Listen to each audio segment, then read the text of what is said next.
Ranking the top head coaching destinations in the NFL. The NFL sometimes stands for not for long. Both players and coaches are expected to have immediate success, and more often than not, expectations are not met. But when it comes to the five openings around the league, which team is the most attractive to potential head coaching candidates? The five teams looking for new head coaches this offseason are the New England Patriots, the Chicago Bears, Jacksonville Jaguars, New York Jets, and New Orleans Saints. When coaches are eyeing these teams, there are a few things that stand out as far as making the job attractive. Talent on the roster, especially young talent, cap space, and draft picks, to me, are the most critical factors.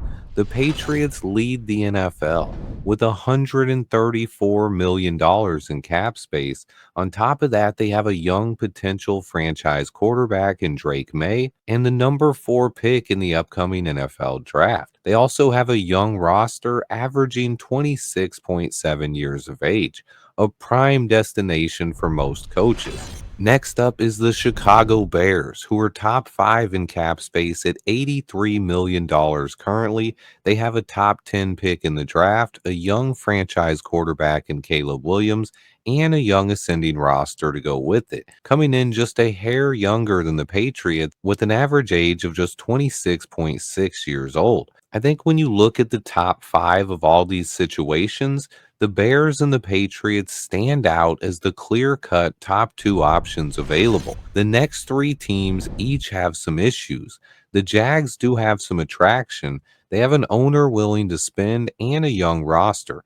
They also have $42 million in cap space, a top 5 pick, and Trevor Lawrence as their quarterback. The downside is they've already given Lawrence a huge contract, so there's no more rookie quarterback flexibility there, and there are questions around the league about their general manager, Trent Baalke. It's a good situation, but there are some questions there. But what about the New York Jets? That situation seems like a mess. They only have $28 million in cap space, and on top of that, they have the third oldest roster in the NFL. They do have a top 10 pick, but at number 7, they probably won't be able to find a franchise quarterback there. So is Aaron Rodgers coming back for another year? What do they do at quarterback?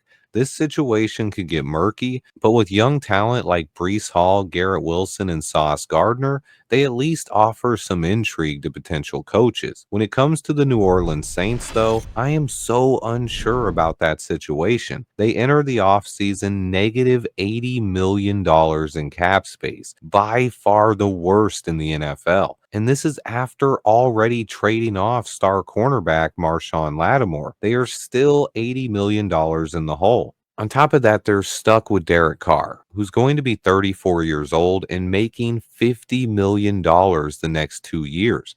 They cannot cut Carr next season as it would net only $1.3 million in savings and cause a $130 million dead cap hit over the next 3 years, which would only make the Saints situation even worse. They do have a top 10 pick though at number 9, but that's not nearly enough to make this an attractive destination. The Saints might be facing a multi-year rebuild and a teardown, proof that the salary cap is real in the NFL.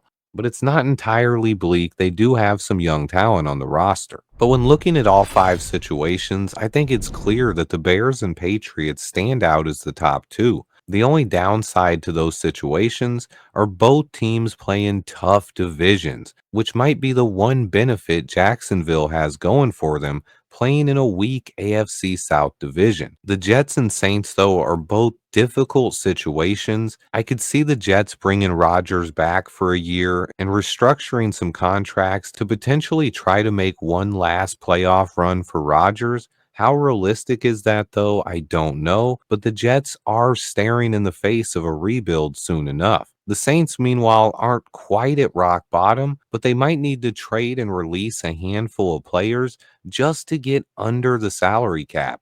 And that's in addition to whatever restructures they do, making New Orleans the least attractive head coaching destination. Let me know your thoughts, guys. Thanks to everyone who watches. Subscribe to the channel and turn on notifications for more year-round NFL offseason coverage. Hit that like button for me and stay tuned.